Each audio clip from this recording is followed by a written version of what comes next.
अस्सलाम वालेकुम दोस्तों। हमारे फेडरल और पंजाब में बहुत सारे एम्प्लॉयज़ कॉन्ट्रैक्ट पर भर्ती होते हैं और जब उनका कॉन्ट्रैक्ट पीरियड मुकम्मल हो जाता है तो उसके बाद उन्हें रेगुलर कर दिया जाता है। रेगुलर होने के बाद ऐसे एम्प्लॉयज़ इसी परेशानी में मुबतला रहते हैं कि उनकी पे कैसे फिक्स होगी और उनकी नई पे क्या होगी। तो इस वीडियो के अंदर हम इसी पर बात करेंगे। ऐसे एम्प्लॉयज़ जो कॉन्ट्रैक्ट से रेगुलर हुए और उनकी पे फिक्सेशन कैसे होगी सर्विस पर, और पे रेगुलर की क्या होगी, चेंज फार्म कैसे फिल किया जाएगा, ड्यू ड्रान कैसे निकाला जाएगा। तो इस वीडियो के अंदर हम इन टॉपिक पर तफसील से बात करेंगे। अगर आप मेरे चैनल पर नए हैं तो चैनल को ज़रूर सब्सक्राइब कर दीजिएगा। वीडियो पसंद आए तो इसे लाइक और शेयर ज़रूर कीजिएगा ताकि तमाम एम्प्लॉयज़ तक मेरी ये वीडियो पहुंच सके। आइए हम अपनी वीडियो की तरफ चलते हैं। सबसे पहली बात यह है कि आप कोशिश करें कि जैसे रेगुलर हों आप अपनी रेगुलर के मुताबिक पे चेंज करवाएं जितनी जल्द मुमकिन हो सके, इसमें ताख़ीर ना किया करें। मैंने देखा है कि मेरे पास बहुत से दर्जनों केस आए हैं कि जिनमें मैंने लोगों को चेंज फार्म बनाया और मैंने ये देखा कि वहाँ साल साल, दो दो साल, तीन तीन साल गुजर चुके हैं रेगुलर हुए और वो पे कंट्रैक्ट की ही ले रहे हैं, और अब जाके जो है उन्होंने पे फिक्स करवाई रेगुलर की और पे जो है चेंज करवाई है। तो इसके नुकसानात क्या हैं, ये मैंने कुछ नुकसानात यहाँ पर लिखे हैं। सबसे पहला और बड़ा नुकसान ये है कि जब से आप रेगुलर हुए और ताहाल, यानी कि आपको 6 माह गुजर गए हैं या 12 माह गुजर गए हैं या 24 माह गुजर गए हैं और आप रेगुलर नहीं हुए, तो उन मंथ का आपको जो है एसएसबी वापस करना पड़ेगा। जो आप जो है बेसिक इजाफी ले रहे हैं वो वापस करनी पड़ेगी आपको, और दूसरे अलाउंसेस जो है उनकी रिकवरी देनी पड़ेगी, और ये रिकवरी जाकर हज़ारों में बल्कि बाद दफ़ा लाखों में जा पड़ती है और देनी मुश्किल हो जाती है। तो पहला नुकसान ये है। दूसरा नुकसान ये है कि जीपी फंड जो है एक कमेटी की शक्ल है, तो अगर आप बर वक्त रेगुलर होते हैं तो आपका जी फंड कटौती डिडक्शन शुरू हो जाती है और आपका अकाउंट ओपन होकर इसमें जो है वो ऐड हो जाता है। आप तो बर वक्त उससे फ़ायदा उठा सकते हैं। तो जितना लेट हो रहे हैं आपका जी फंड का नुकसान हो रहा है, गोया कि कटौती स्टार्ट ही नहीं हो रही आपकी। और हाँ, एक फ़ायदा है इसमें कि कंट्रैक्ट वाली पे हमेशा ज़्यादा होगी रेगुलर से। जैसे ही आप रेगुलर होंगे तो आप 5,000, 8,000, 10,000 आपकी पे जो है वो कंट्रैक्ट से नीचे आ जाएगी। ये आप फ़ायदा ज़रूर उठा रहे हैं, लेकिन बाद में जो रिकवरी है उसका भी आपको खमियाजा भुगतना पड़ेगा। नॉन गज़टेड एम्प्लॉयज़ जो हैं जो कंट्रैक्ट से रेगुलर हुए हैं वो सबसे पहले अपनी सर्विस के ऊपर रेगुलर आर्डर टाइप करेंगे, यानी रेगुलर आर्डर हाथ से लिखेंगे और नीचे अपनी डीडी पावर से साइन करवाएंगे। उसके बाद आप एक स्टैंप अपनी सर्विस पर लगाएंगे जिसके ऊपर आपने रेगुलर लिखना, और ये एक स्टैंप का नमूना है जो आपके सामने नज़र आ रहा है। इस पर मैंने स्पेशल वीडियो बनाई है, जो इसका लिंक मैंने नीचे डिस्क्रिप्शन में दिया है। अगर आपके बारे में मज़ीद वजाहत चाहते हैं तो इस वीडियो में जाकर आप देख सकते हैं। यहाँ पर से इतना बता दूँ कि ऊपर आपने रेगुलर लिखना है। अगर आपके पास स्टैंप है तो खुद लगा कर इसे फिल कर लें, वरना अपने मैक में से ये स्टैंप लगवा लें। और यहाँ पर आपने रेगुलर डेट लिखनी है, जो आपका स्केल है वो लिखना है, उस स्केल की जो इनिशियल स्टेज है और जो सालाना इंक्रीमेंट है और जो लास्ट स्टेज है, ये तीन चीज़ें आपने यहाँ पर लिखनी है। और चूंकि आप कंट्रैक्ट से रेगुलर हुए हैं तो यकीनन आप इनिशियल स्टेज पे आ गए, ज़ीरो स्टेज पे आ गए। तो जो ज़ीरो स्टेज की पे है, बेसिक पे है, वो आपने यहाँ पर लिखनी है। अगर आप 1 जून से पहले रेगुलर हो रहे हैं तो यकीनन आपको उसी साल की दिसंबर की इंक्रीमेंट मिलेगी, तो आप उसी साल को यहाँ पर टाइप कर देंगे। अगर आप 1 जून के बाद रेगुलर हो रहे हैं तो उस साल की इंक्रीमेंट आपको नहीं मिलेगी, उस साल की दिसंबर की इंक्रीमेंट नहीं मिलेगी, उससे अगले साल नेक्स्ट ईयर की इंक्रीमेंट मिलेगी। तो आप यहाँ पर जो है नेक्स्ट ईयर यहाँ टाइप कर दें, और इसको आप अपने मैक में से साइन करवा के, एक कवरिंग लेटर है जिसका नमूना आपको दिखा देता हूँ मैं आपको। इस तरह का एक कवरिंग लेटर होगा, इस तरह का आप अपनी मर्ज़ी से भी बना सकते हैं। और ये महकमा अपनी तरफ से कवरिंग लेटर जारी करेगा, उसे नंबरी और डेट डालकर साइन करवाकर आप सर्विस ऊपर ये कवरिंग लेटर लगाकर इसे अकाउंट ऑफिस में जमा करवाएं। वहाँ से जो है ये टोकन लगेगा और उसके बाद जो है मुतलका एडिटर के पास जाएगा और वो सर्विस बुक आपको आपके महकमा की तरफ दोबारा वापस भेजेगा वेरिफिकेशन के लिए, लेटर भेजेगा। और वहाँ से जब वेरीफाइड होकर जो है वो आपकी रिकॉर्ड आएगा, उसके बाद जो है आपकी फिक्सेशन की जाएगी अकाउंट ऑफिस से।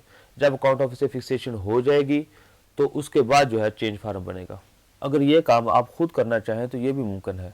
आप ये काम दस्ती खुद अकाउंट ऑफिस जाकर मुतलका एडिटर से आप गुजारिश कर सकते हैं, और उम्मीद वासिक है कि ये काम बहुत ही जल्द और कम वक्त में भी हो सकता है। और जो गज़टेड एम्प्लॉइज़ हैं वो एक सादा दरख्वास्त अकाउंट ऑफिस के नाम लिखेंगे और अपने महकमा से नंबरी और डेट लगवाकर फारवर्ड करवाएंगे, और उसमें आपने यही गुजारिश करनी है, ये दरख्वास्त करनी है कि मेरे स्केल के मुताबिक जो है मुझे रेगुलर स्लिप जारी की जाए, और उसके साथ आप रेगुलर आर्डर और लास्ट पे स्लिप लगा दें जैसे ही अकाउंट ऑफिस से आपकी पे स्लिप जारी होगी रेगुलर, उसके बाद चेंज फार्म बनेगा और फिर दोबारा जो है वो अकाउंट ऑफिस की तरफ फॉरवर्ड किया जाएगा। तो दोस्तों, इस पे कैलकुलेटर के ज़रिए से हम अपनी रेगुलर पे बनाना सीखेंगे। इस पे कैलकुलेटर पर अभी मैंने तफसीली वीडियो बनाई है, जिसका लिंक मैंने नीचे डिस्क्रिप्शन में दे दिया, अगर आप देखना चाहें तो वहाँ से देख सकते हैं। हम यहाँ पर सिर्फ जो है अपनी रेगुलर पे निकालेंगे। उसका सिंपल सा और आसान सा तरीका ये है कि आप जिस स्केल में रेगुलर हुए वो स्केल यहाँ से सिलेक्ट कर लें। फॉर एग्जांपल आप 14 स्केल में रेगुलर हुए या 15 स्केल में रेगुलर हुए और आप यहाँ से रेगुलर सेलेक्ट करेंगे, रेगुलर सेलेक्ट करके रखेंगे। उसके बाद जो फार्मूले लगे हुए हैं, यहाँ पर इनिशियल स्टेज खुद ब खुद ही आ जाएगी, उस स्केल की इनिशियल स्टेज खुद ब खुद ही आ जाएगी। मेडिकल अलाउंस आ जाएगा, हाउस रेंट आ जाएगा, कन्वेंस अलाउंस आ जाएगा। एसएसबी जो है रेगुलर होने से चूँकि ख़त्म हो गया, अब मामला आ गया पर्सनल अलाउंस का। तो पर्सनल अलाउंस पर भी मैंने एक स्पेशल वीडियो बनाई हुई है और पर्सनल अलाउंस कैलकुलेटर भी पेश किया था, उसका लिंक भी मैंने नीचे डिस्क्रिप्शन में दे दिया। अगर आप वहाँ से देखना चाहें तो आपको काफ़ी फ़ायदा होगा। इस पे मैं यहाँ पर ये बताता चलूँ कि जिस डेट को आप रेगुलर हुए हैं, जिस डेट को आप रेगुलर हुए हैं, उस डेट को आपकी कंट्रैक्ट की बेसिक क्या थी। उस फार्मूला ये है कि कंट्रैक्ट की बेसिक और माइनस कर दें आप इनिशियल स्टेज, यानी कि रेगुलर की जो इनिशियल स्टेज है उसको आप माइनस कर दें तो आपका पर्सनल लॉस कैलकुलेट होकर सामने आ जाएगा। फॉर एग्जांपल यही इम्प्लॉइज़ है 15 स्केल के अंदर, अब इनिशियल उसकी 16,120 है। अब आप यहाँ पर आकर अपनी कंट्रैक्ट वाली बेसिक जो उस वक्त जिस दिन आप रेगुलर हुए थे, जिस मंथ में, उस मंथ में जो आपकी कंट्रैक्ट बेसिक थी, जो लास्ट कंट्रैक्ट बेसिक थी उस मंथ की, वो आप यहाँ से सिलेक्ट करेंगे। फॉर एग्जांपल आपकी 22,770 रुपये उस वक्त आप कंट्रैक्ट पर थे और ले रहे थे, और अब आपकी बेसिक आ गई 16,120 और यहाँ से आप यस करेंगे तो आपका जो है पर्सनल लॉस जो है वो कैलकुलेट होकर सामने आ जाएगा। 6650 आपका पर्सनल लॉस बन जाएगा। यहाँ पर आप जो है नॉन गजेटेड है वो सिलेक्ट कर लेंगे और नीचे जो है अदर सिटी और बिग सिटी है, अगर आप अदर सिटी से हैं तो वो सिलेक्ट करेंगे, बिग सिटी से हैं तो बिग सिटी सिलेक्ट कर लेंगे। तो इसके बिग सिटी सिलेक्ट करने का ये फ़ायदा होगा कि यहाँ से जो है हाउस रेंट जो है उसके मुताबिक जो है वो लग जाएगा। बिग सिटी का हाउस रेंट अलग है, अदर सिटी का अलग है, तो मैंने बाई डिफ़ॉल्ट यहाँ पर अदर सिटी रखा हुआ है। तो नीचे चलेंगे, यहाँ पर अलाउंसेज है वो खुद ब खुद लग जाएंगे, 16 का, 17 का, 18 का, 19 का, ये अलाउंसेज आपके सामने खुद ब खुद जो है ऑटो लग जाएंगे। और जो डिडक्शन है जैसे डीजीपी फंड है, बीएफ है, ग्रुप इंश्योरेंस है, ये खुद ब खुद जो है वो ऐड हो जाएंगे यहाँ पर रेगुलर कर लिखने से। यहाँ पर अगर हम यहाँ पर कंट्रैक्ट करते हैं तो ये खुद ब खुद जो है यहाँ से गायब हो जाएंगे और रेगुलर सेलेक्ट करने से ये खुद ब खुद ऐड हो जाएंगे। तो आपकी पे आपके सामने आ जाएगी, इस तरीके से आपकी पे आपके सामने आ जाएगी। इसके अंदर अगर आपके कोई और अलाउंसेस भी हैं, जैसे क्वालिफिकेशन अलाउंस है तो यहाँ पर आप टाइप कर सकते हैं, चार्ज अलाउंस है तो यहाँ पर आप टाइप कर सकते हैं, कोई और भी अलाउंसेस है तो यहाँ पर आप लिख सकते हैं। ये मैंने वो बाय डिफ़ॉल्ट अलाउंस जो हर एक एम्प्लॉइज़ के जो है वो मुश्तरका हैं वो मैंने यहाँ पर बाय डिफ़ॉल्ट रहने दिए, और इसके अलावा अदर अलाउंसेज आप यहाँ पर खुद टाइप कर सकते हैं। तो ये एक नमूना आ जाएगा आपके सामने रेगुलर पे का, यहाँ से आप जो है इसे PDF शक्ल में भी ले सकते हैं।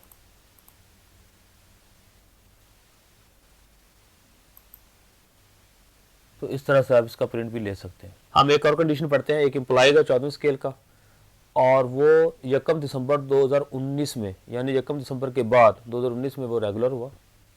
फॉर एग्जांपल वो 12 दिसंबर 2019 को रेगुलर हुआ और मार्च 2021 के अंदर उसने पे चेंज करवाई रेगुलर वाली। तो अब उसकी पे कैसे बनाएंगे? एम्प्लॉयज़ का स्केल है 14 और इनिशियल स्टेज उस वक्त जब वो रेगुलर हुआ था 12 दिसंबर 2019 को, तो 15,180। उसके बाद दिसंबर 2020 की इंक्रीमेंट मिलेगी तो इसकी जो बेसिक है वो 16,350 हो जाएगी दिसंबर 2020 की इंक्रीमेंट लगने से।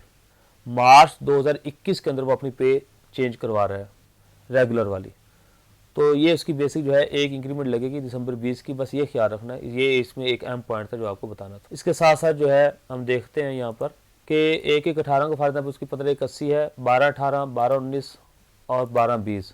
18,690 इसकी कंट्रैक्ट जो है पे वो ले रहा था। मार्च 2021 के अंदर उसकी कंट्रैक्ट की जो पे थी वो 18,690 थी, तो उसका पर्सनल लॉस क्या होगा? तो हम 18,690 करते हैं तो उसका पर्सनल लॉस 2340 रुपये आ जाएगा, यानी सिर्फ 2 इंक्रीमेंट ही मिलेंगी। रेगुलर वाली एक बेसिक उसने ले ली इंक्रीमेंट और कंट्रैक्ट वाली ले ली, इसलिए डिफरेंस यही है। फार्मूला यही है जो मैंने आपको पहले बताया कि 14वां स्केल है जब वो रेगुलर होता है उस वक्त उसकी जो बेसिक पे क्या होगी, जारी बात है इनिशियल स्टेज जो है 0 है 15,180, और उस वक्त उसकी जो है कंट्रैक्ट वाली बेसिक क्या थी 17,520, तो 2340 रुपये जो है उसकी पर्सनल लॉस बनेगा। इसका भी हम प्रिंट ले लेते हैं पीडीएफ की शक्ल के अंदर।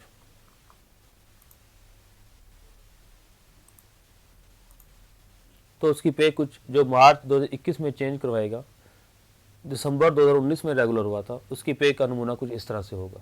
ऐसे एम्प्लॉय जो 15 स्केल के अंदर है और 1/12/20 से या 1/12/20 के बाद रेगुलर होंगे, तो उनकी पे डिफरेंस का मैंने एक चार्ट बनाया। उनकी कंट्रैक्ट की पे ये होगी कि वो उनकी बेसिक जो है 20,110 रुपये होगी, और रेगुलर जो पे आएंगे तो 16,120 हो जाएगी। उनका पर्सनल लॉस जो है 3990 रुपये होगा।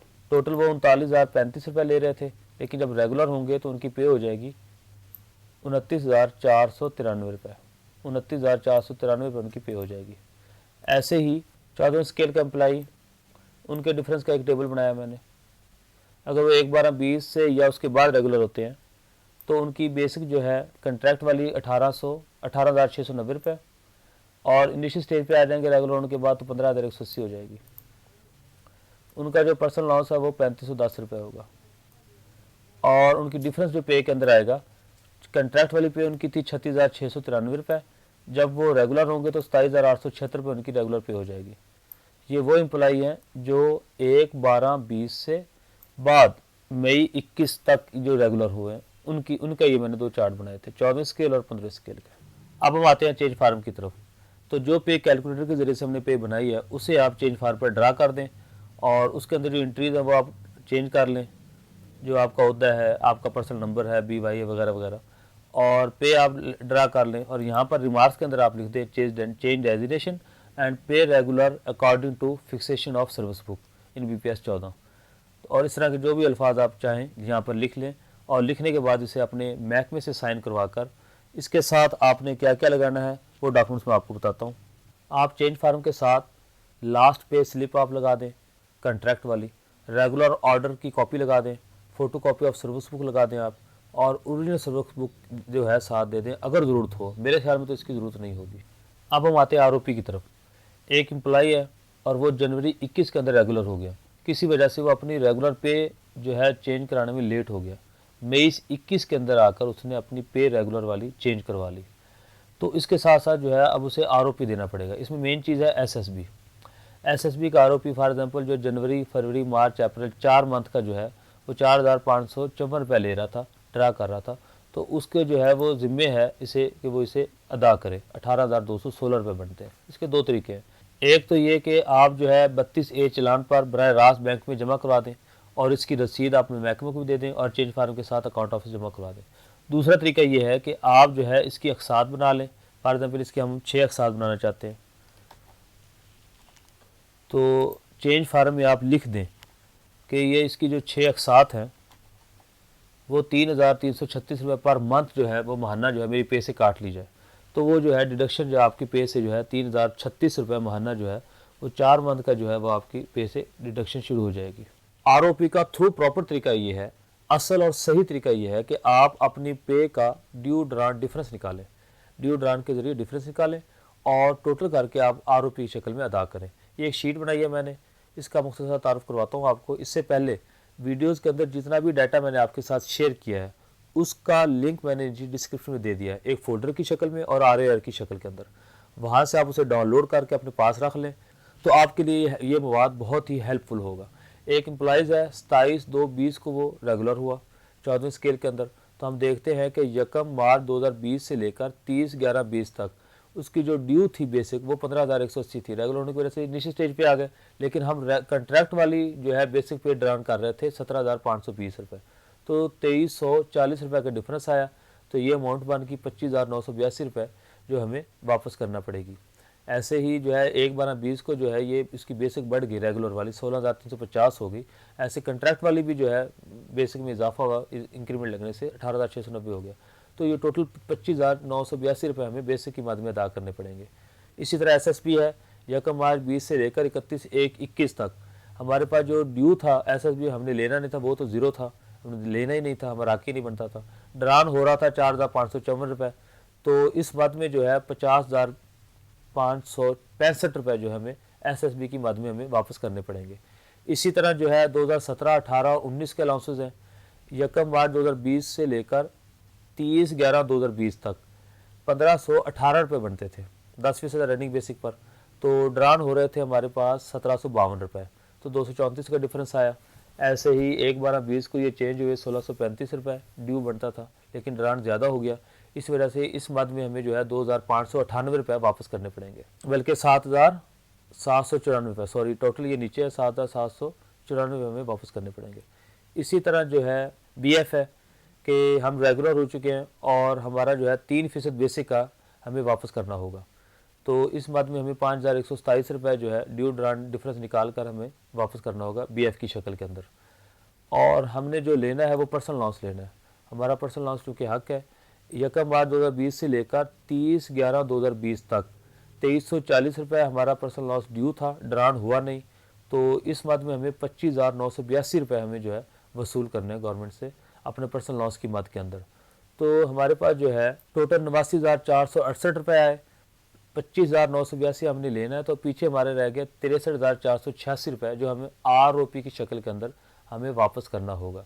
अब ये आप पर डिपेंड करता है कि आप इसे यकमुश्त अदा करना चाहते हैं या उसे 12, 24, 36 या 48 अक़सात के अंदर अदा करना चाहते हैं।